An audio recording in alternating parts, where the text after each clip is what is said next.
Our next speaker is Christopher Hitchens. He's arguing against the motion.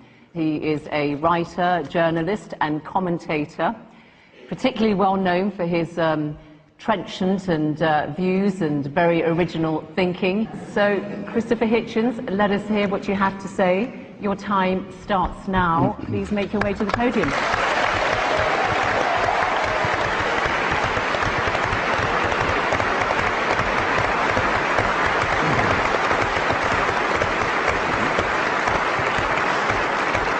I'm sorry to have to begin by disagreeing with His Grace. If you're going to be a serious grown-up person and appear to defend the Catholic Church in public in front of an educated and literate audience, you simply have to start by making a great number of heartfelt apologies and requests for contrition and forgiveness. Now, you might ask, you're fully entitled to ask, brothers and sisters, who am I to say that? Well, in the Jubilee Millennium Year of 2000, the Vatican spokesman, Bishop Piero Marini, said, explaining a whole sermon of apology given by His Holiness the Pope, given the number of sins we've committed in the course of 20 centuries, reference to them must necessarily be rather summary. Well, I think Bishop Marini had that just about right. I'll have to be summary too.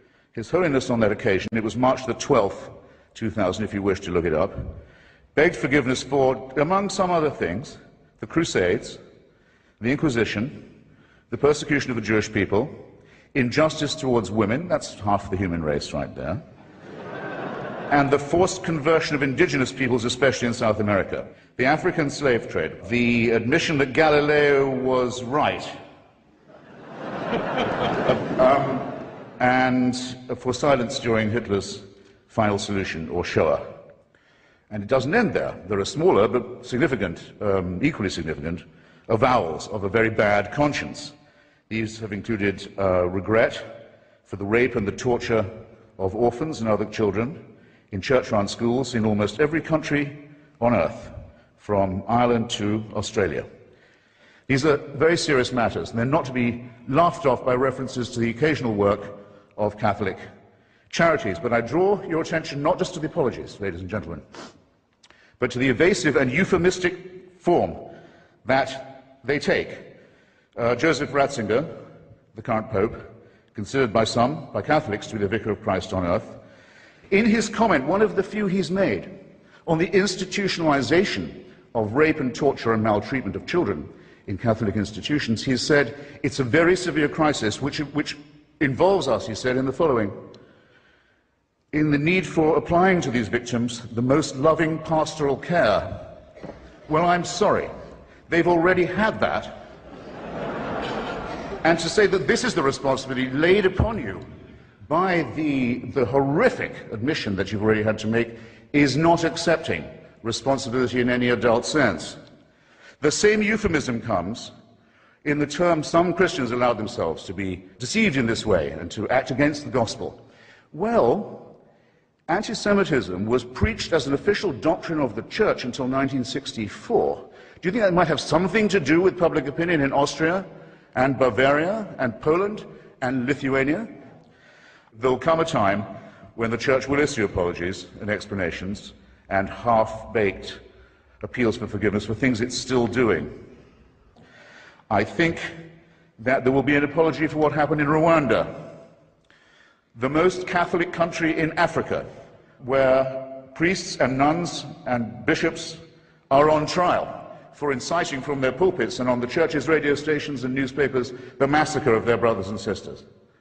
Staying in Africa, I think it will one day be admitted with shame that it might have been in error to say that AIDS is bad as a disease, very bad, but not quite as bad as condoms are bad, or not as immoral in the same way.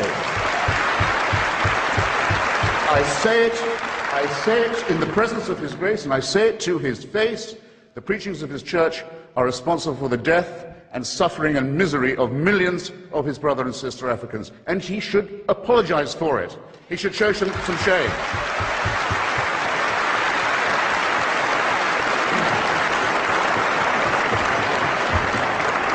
For condemning my friend Stephen Fry for his nature, for saying you couldn't be a member of our church. You're born in sin.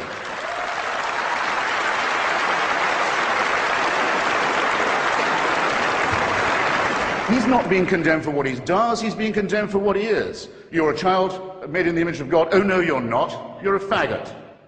And you can't join your church and you can't go to heaven. This is disgraceful. It's inhuman. It's obscene. And it comes from a clutch of hysterical, sinister virgins who've already betrayed their charge in the children of their own church. For shame! For shame! I don't wish any ill on any fellow primate or mammal of mine, so I don't at all look forward to the death of Joseph Ratzinger. I don't. Or any other pope. Not really. Except for one tiny reason which I ought to confess and share with you. When he dies, there's quite a long interval till the conclave can meet, and for that whole time, that whole interval, it's a delicious, lucid interlude, there isn't anyone on earth who claims to be infallible. Isn't that nice? All I want to propose in closing is this, that if the human species is to rise to the full height that's demanded by its dignity and by its intelligence, we must all of us move to a state of affairs where that condition is permanent. And I think we should get on with it. Okay, thank you for having me.